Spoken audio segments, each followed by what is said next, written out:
Sosok yang satu ini lahir di kota Palembang pada tanggal 26 Mei 1969. Mengawali karir sebagai dosen akuntansi di Fakultas Ekonomi Universitas Sriwijaya pada tahun 1994, beliau fokus mendalami bidang akuntansi serta aktif di berbagai organisasi. Kini, beliau menjabat sebagai Ketua Ikatan Akuntan Indonesia Wilayah Sumatera Selatan, salah satu dari 3 wanita yang menjabat Ketua IAI Wilayah, serta menjadi Dewan Konsultatif Institut Pemeriksa Keuangan Negara Wilayah Sumatera Selatan. Ikuti perbincangan saya bersama Dr. Intan Mutia SE, MACC AK, CA, CSRS, CSRA, hanya di Bukan Basa-Basi. Assalamualaikum warahmatullahi wabarakatuh. Pemirsa, ketika kita fokus dalam satu bidang, tentu kita akan mencurahkan pikiran, waktu, dan tenaga sehingga kita mampu mendapatkan hasil yang maksimal. Seperti sosok berikut ini.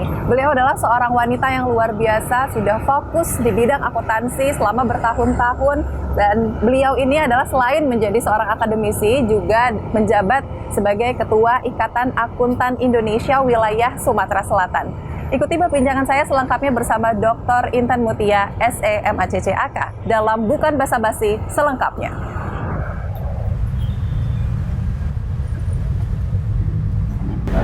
Assalamualaikum Ibu Intan. Waalaikumsalam Caca. Apa kabar Bu? Kabar alhamdulillah. Alhamdulillah sehat ya, kelihatan nih Bu ya. Wajahnya berseri-seri sekali. Silakan. Baik, terima kasih banyak Ibu. Ini luar biasa bisa ngobrol sama Ibu Intan di kantor IAI Wilayah Sumatera Selatan. Pemirsa, alhamdulillah ini suasananya juga adem banget gitu ya, karena ada Bu Intan ini insya Allah. Baik, Ibu Intan, ini sebelum kita ngobrol-ngobrol lebih lanjut, mau tanya dulu aktivitasnya Ibu Intan dan juga mungkin di kantor ini seperti apa? Jadi ini kantor Ikatan Akuntan Indonesia Wilayah Sumatera Selatan. Aktivitas kita menyelenggarakan workshop dan kursus private A, B, dan C. Selain itu juga ada kegiatan-kegiatan pendidikan profesi lanjutan. Itu di sini Ibu juga masih ngajar juga Bu?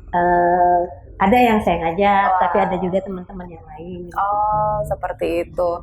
Nah, ini kan Ibu Intan itu selain menjadi Ketua IAI Wilayah Sumatera Selatan, juga ada seorang akademisi, sudah menjadi dosen di Unsri. Itu sudah dari tahun 1994. Lama banget Ibu, ya ampun, Masya Allah, itu pasti dengan banyak pengalaman yang sudah Ibu peroleh juga. Tapi sebelum Ibu menjadi dosen kan, ini Ibu awalnya juga memang kuliah dari S1, S2, S3 itu semuanya akuntansi gitu ya Bu ya. Kenapa Ibu lebih memilih akuntansi awalnya? Kalau ditanya kenapa milih akuntansi, terus terang nih, awalnya saya nggak milih akuntansi. Awalnya? Awalnya saya tuh suka teknik kimia. Pilihan pertama dulu itu teknik kimia. Kedokteran, akuntansi ini pilihan ketiga. Oh, seperti itu. Iya. Tapi alhamdulillah mungkin sudah ininya juga di akuntansi justru karena saya lebih fokus. Dulu saya sempat IPK saya dulu itu sempat 3,5.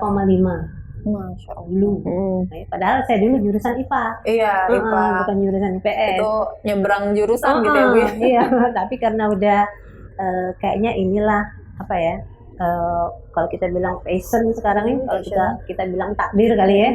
Takdirnya memang harus jadi akuntan.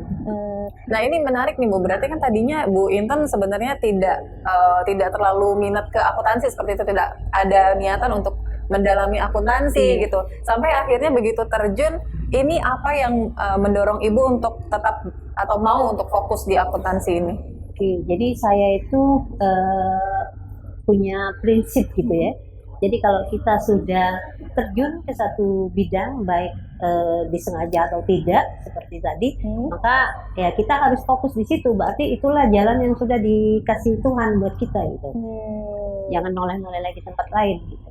Oh, itu jadi apa namanya sudah percaya gitu kan, menyerahkan kepada Allah Subhanahu wa taala. Ya. Jadi begitu diberikan oleh Allah, jadi tidak menyia-nyiakan Nggak kesempatannya lagi, gitu ya Bu ya. ikut-ikut coba lagi tahun depan, nggak lagi gitu. Tapi kalau ini kan sampai S3-nya juga Ibu masih fokus di akuntansi. Sebenarnya mungkin ada banyak orang juga, ada sedikit banyak sih Bu yang bertanya pasti ke sarjana akuntan, kalian pusing nggak sih sebenarnya ngitung akuntansi apa segala macam gitu kan. Nah kalau dari berarti Ibu ada metode belajar dasar sendiri gitu yang bikin Ibu tuh happy belajar akuntansi, itu boleh diceritain nggak Bu? Oke, kalau metode belajar mungkin nggak spesifik sekali gitu ya. Tapi saya itu orangnya itu senang tantangan gitu. Jadi kalau sudah ada sesuatu yang baru, ilmu yang baru yang diberikan gitu, saya mesti bisa. Jadi karena suka tantangan gitu Bu ya, harus ada hal-hal baru bisa. Gitu. Itu termasuk juga makanya Ibu memilih untuk menjadi dosen? Memilih menjadi dosen sebenarnya balik lagi mungkin ke takdir gitu ya. Jadi kalau cerita sedikit dulu, sebenarnya saya waktu lulus S1 saya sempat ke Jakarta, kan dulu ikut-ikutan temen kan. Iya betul. Akuntan jurusan akuntansi itu biasanya kalau lulus larinya ke Jakarta gitu. Termasuk saya sempat ikut-ikutan teman. Jadi waktu saya di Jakarta saya sempat ikut tes BPK waktu itu. Cuma belum sampai tahap akhir, saya terpaksa pulang ke Palembang karena orang tua saya meninggal, ayah saya meninggal. Jadi pada saat itu ada bukaan PNS di Unsri tahun 93.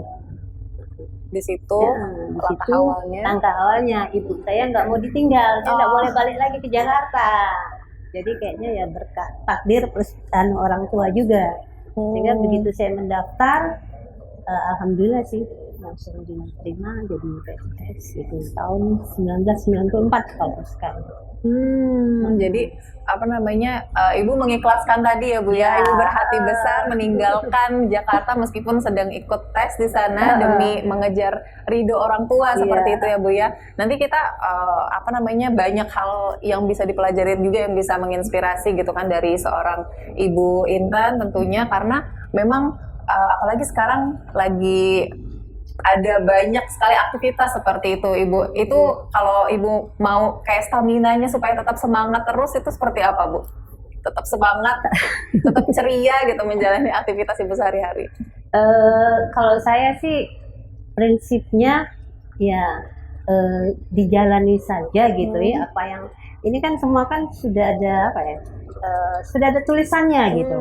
Jadi kalau kita tidak menjalaninya dengan senang hati, kita tidak jalani dengan ikhlas gitu ya, maka akan jadi beban juga kan? Iya betul. Waktu kita tetap terbuang, energi kita tetap hilang, tapi nggak ada hasil apa-apa. Kita malah kan nggak senang. Benar. Jadi dijalani dengan hati yang ikhlas gitu, penuh senyuman ya Bu ya, gitu karena memang sudah jalannya. Nanti kita bakalan ngobrol lagi Bu lebih lanjut, masih bersama dengan Ibu Intan, tetap di Bukan Basa-Basi.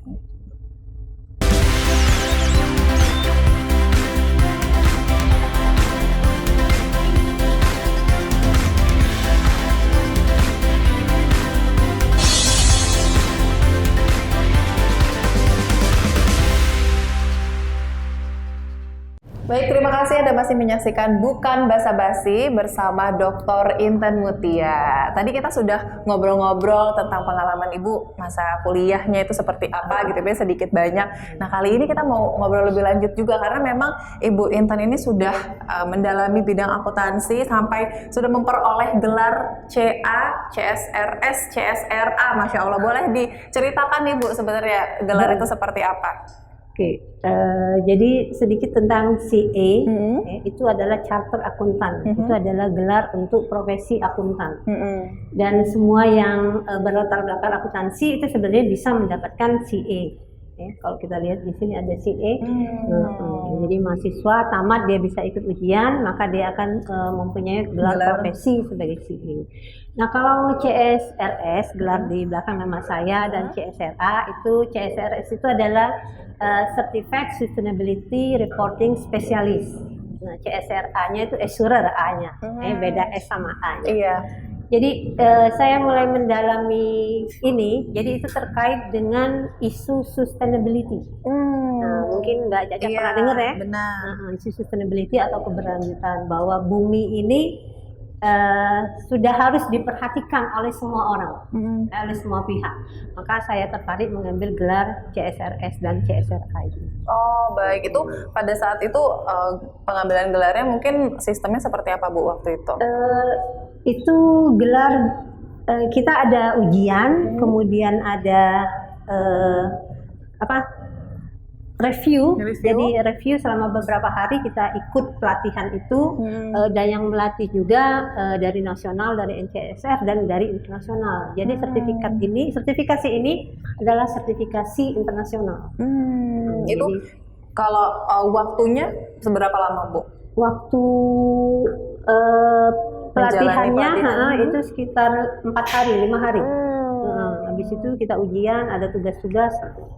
Masya Allah. Jadi untuk mengambil syarat dari pengambilan gelar ini sendiri, Ibu kemarin seperti apa? Kalau syaratnya sebenarnya nggak ada syarat yang khusus, semua orang sebenarnya bisa. Iya. Tapi paling tidak kalau dia akuntan, dia punya background yang lebih mendukung.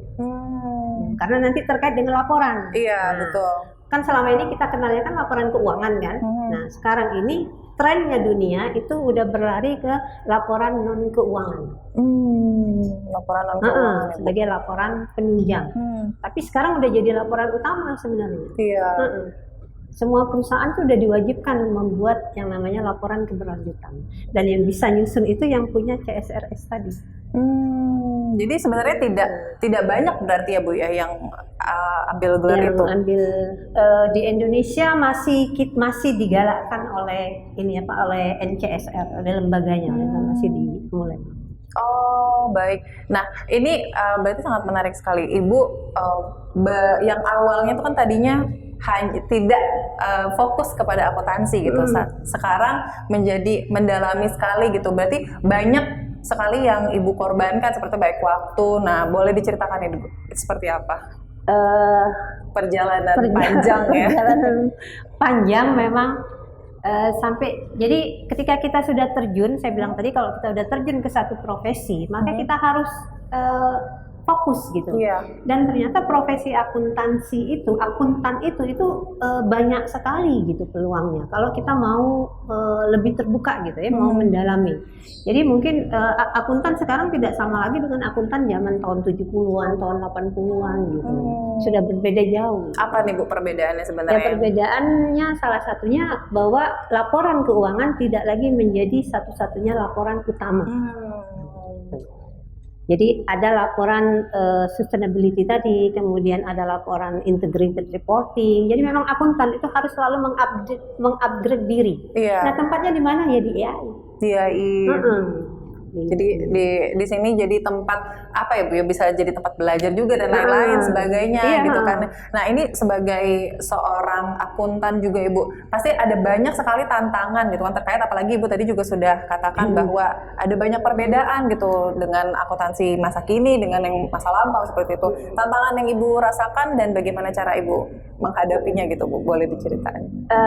Kalau tantangan sebenarnya lebih banyak terkait dengan kitanya gitu ya. Jadi tantangannya itu kan dunia ini kan berubah sedemikian cepatnya. Betul. Ya, termasuk juga profesi akuntan. Jadi akuntan itu harus mau membuka diri.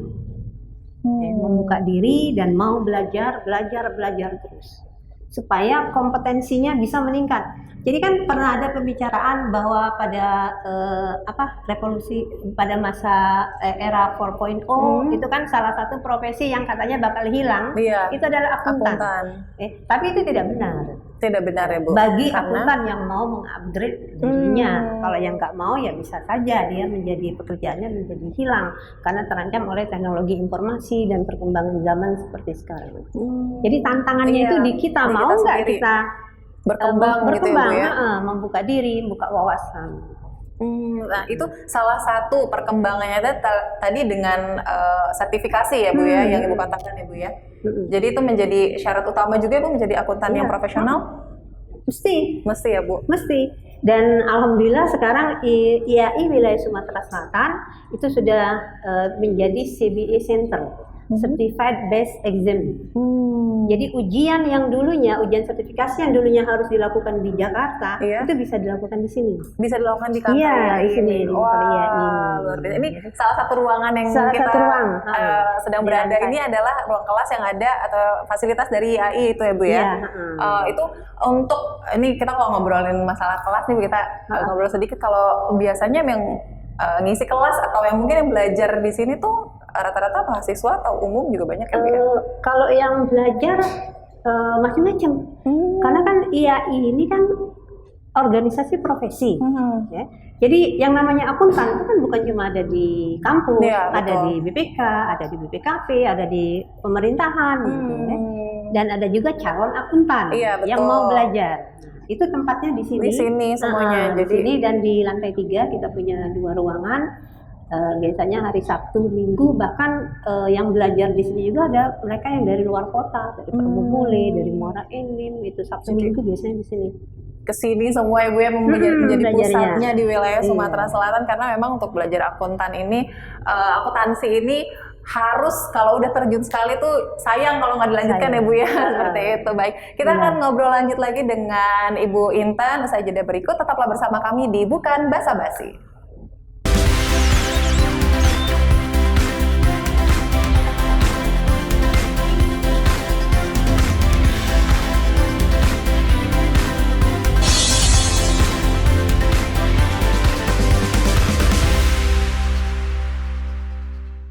Pemirsa, Anda pasti menyaksikan Bukan Basa-Basi. Kita lanjutkan obrolan kita nih. Udah di segmen ketiga ini, senang sekali bisa ngobrol dengan Ibu Intan karena banyak sekali pembelajaran yang bisa diambil, tentunya sangat menginspirasi.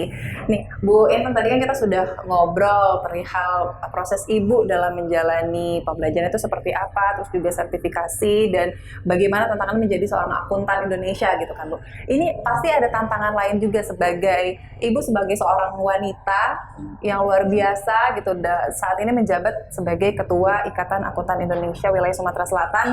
Ini kan tidak banyak ya Bu yang menjadi ketua itu adalah perempuan gitu kan. Nah, itu artinya Ibu sudah mematahkan stereotip gitu bahwa perempuan juga bisa memimpin. Nah, itu bagaimana awalnya atau Ibu perjalanannya sehingga Ibu tidak patah semangat meskipun perempuan itu bisa juga nih menunjukkan, gimana Bu?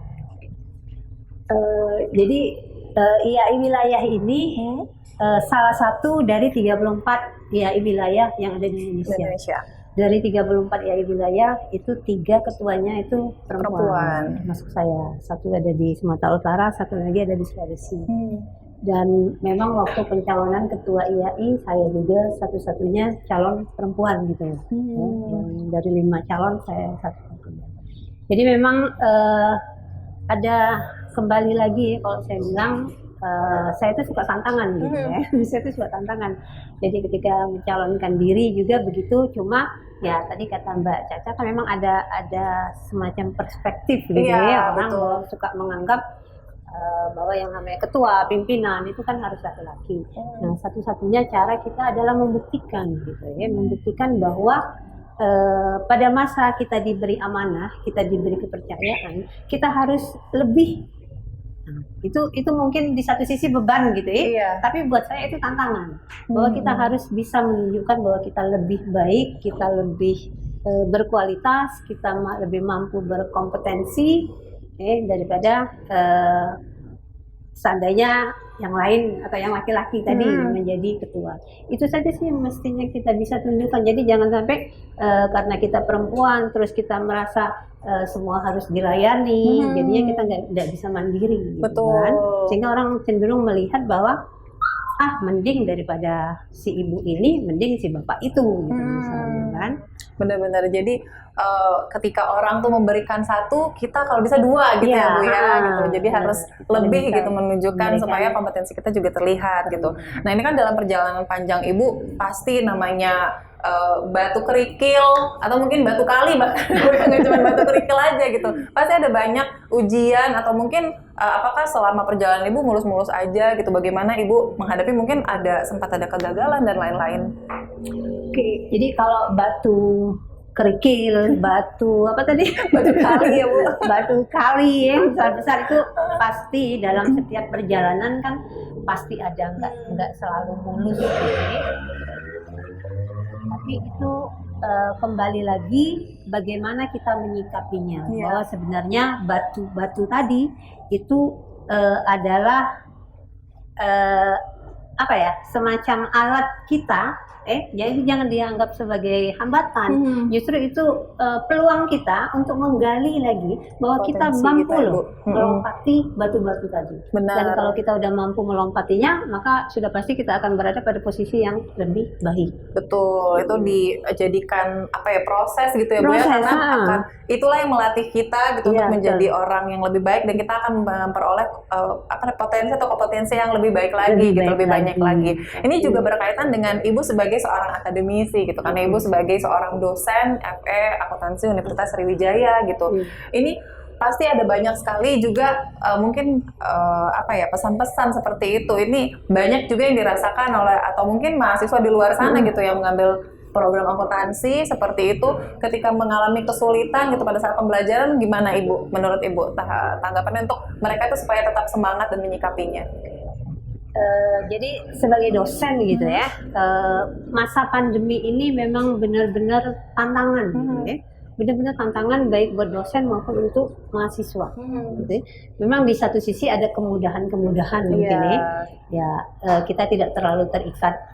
Kalau dulu kalau mau ngajar ke Indralaya, jadwal jam 8, jam setengah 7 kita harus sudah berangkat. Sekarang jam 8 mulai kelas, jam 8 kurang 10 baru pasang jilbab. Lebih santai Ya, gitu itu ya, dari sisi ininya. Tapi terus terang kalau saya melihat secara kualitas itu pasti ada penurunan kualitas. Ya. Karena belajar online. Nah, itu yang mahasiswa dan dosen itu sama-sama dua-duanya harus apa ya, harus pengertian, harus benar-benar tingkatnya apa ya, luar biasa gitu.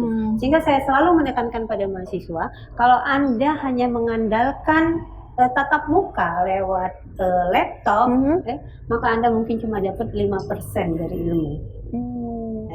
Jadi mahasiswa itu harus mau mengupgrade dirinya sendiri. Tidak bisa lagi tergantung dengan dosen. Jadi mereka harus benar-benar menggali potensi mereka sendiri. Cuma untungnya di masa sekarang saya selalu bilang, mahasiswa Anda itu hidup di masa ini itu beruntung sekali. Teknologi informasi luar biasa. Anda bisa dapat materi, Anda bisa akses ke perpustakaan dimanapun gitu. Beda zaman kita dulu, atau mungkin zaman Caca kan ini kan cari sumber-sumber.